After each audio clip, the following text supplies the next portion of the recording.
Señor Presidente del Gobierno, señores ministros, señor Secretario General de la Unión del Magreb Árabe,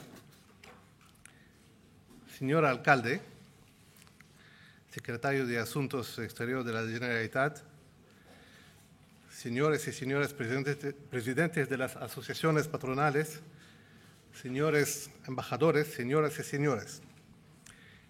Permítanme, en primer lugar, expresar mi gratitud al señor presidente del Gobierno, don Mariano Rajoy, que nos honra hoy con su presencia en esta sesión de apertura de este primer Foro Económico del Mediterráneo Occidental.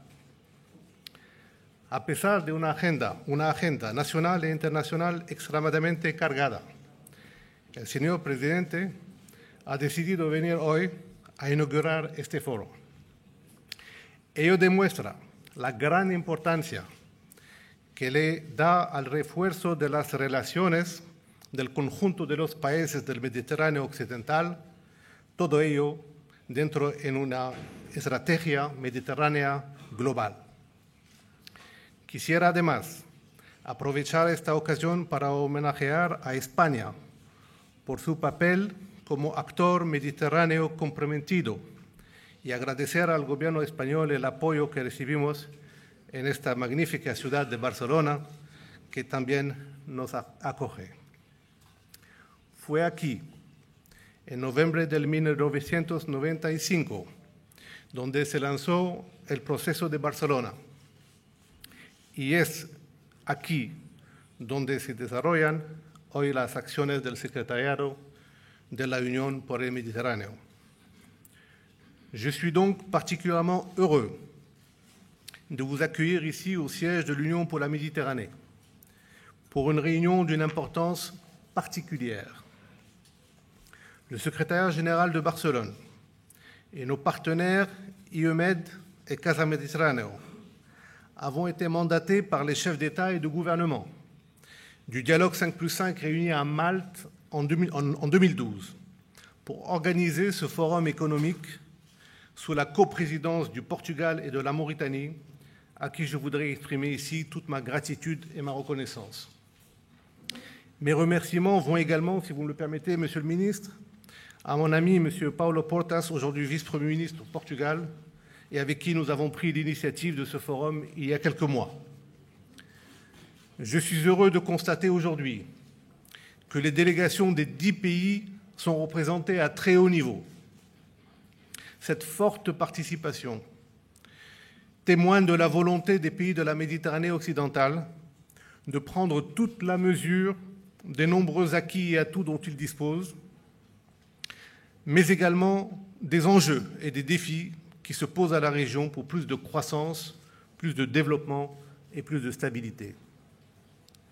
La Méditerranée a aujourd'hui rendez-vous avec l'histoire, du renforcement de la compétitivité à la promotion de l'emploi qualitatif des jeunes, de l'immense potentiel de croissance grâce à une plus grande intégration régionale, à la prise en compte de la profondeur africaine, de l'épanouissement naturel des mobilités humaines entre les pays, à la gestion des drames humains liés à l'immigration clandestine. L'Europe a aujourd'hui une responsabilité particulière, mais aussi une opportunité unique pour consolider dans son intérêt propre et celle de la région tout entière l'espace économique Europe, Méditerranée, Afrique.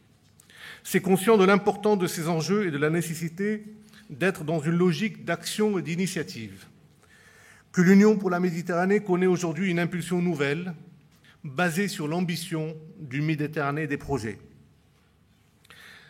Cette nouvelle impulsion est basée sur 3 piliers. Premièrement, les conférences ministérielles sectorielles ont repris leur cours. L'agenda s'accélère. Conférence sur le renforcement du rôle des femmes à Paris en septembre dernier. Conférence sur le transport en novembre. L'énergie en décembre. Et 3 ministériels prévus à ce jour pour 2014 dans les domaines du commerce, de l'environnement et du développement urbain durable.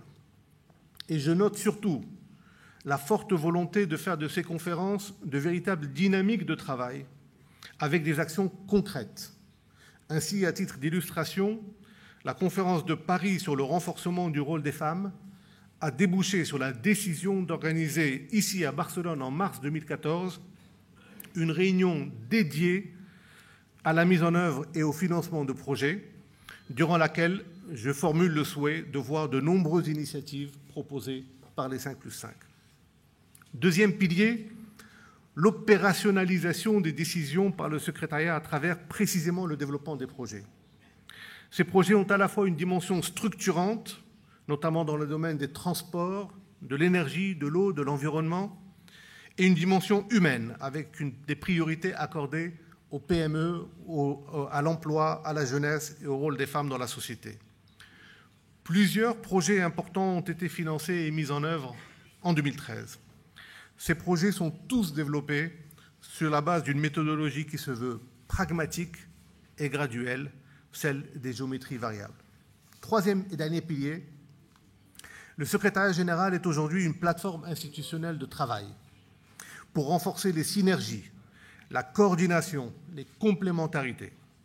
L'UPM à Barcelone est en interaction permanente avec, bien entendu, ses deux coprésidences, Union européenne et Jordanie, ainsi qu'avec, bien entendu, tous les gouvernements concernés, mais également avec toutes les institutions et autres acteurs impliqués dans la coopération en Méditerranée. Les institutions financières internationales, BEI, BERD, Banque mondiale, Agence de développement bilatéral, les organisations régionales, Ligue arabe, l'UMA, dont je salue ici le secrétaire général, G8, Partenariat de Deauville, OCDE, etc. Et bien entendu, le secteur privé, représenté avec force ici aujourd'hui, et toute la dimension société civile. Nous établissons même, au bénéfice de nos projets et de nos actions, des partenariats au-delà des frontières géographiques de l'UPM, avec les pays du Golfe par exemple. Nous sommes par ailleurs très intéressés par la teneur des débats qui auront lieu un peu plus tard concernant la dimension africaine. Pour toutes ces raisons, le forum d'aujourd'hui est au cœur de cette nouvelle impulsion voulue en Méditerranée. Volonté politique exprimée par les gouvernements, participation du secteur privé, recherche d'actions concrètes au bénéfice de la croissance et du développement. Le 5+5 est une coopération régionale renforcée dont les actions s'inscrivent naturellement au bénéfice d'un objectif méditerranéen global. Le secrétariat général à Barcelone est heureux de se mettre à votre disposition, à votre service. La soixantaine de personnes qui y travaillent, dont beaucoup sont issus de vos pays, sont mobilisées pour, là où vous le jugeriez utile et opportun, assurer le suivi opérationnel des décisions et de vos recommandations. Plusieurs projets stratégiques ont déjà été décidés au niveau des 5+5 avant d'être suivis par le secrétariat. Le fait que les ministres des Affaires étrangères soient ici aux côtés des opérateurs économiques est en soi un fait à relever et démontre l'importance du lien entre les dimensions géostratégiques et celles du développement d'opportunités économiques et commerciales. Cela met clairement en évidence l'importance stratégique de la diplomatie économique. Je suis certain, Monsieur le chef du gouvernement, que cette journée générera une nouvelle dynamique d'action et vous pouvez tous compter sur le secrétariat de Barcelone pour être à vos côtés. Merci beaucoup.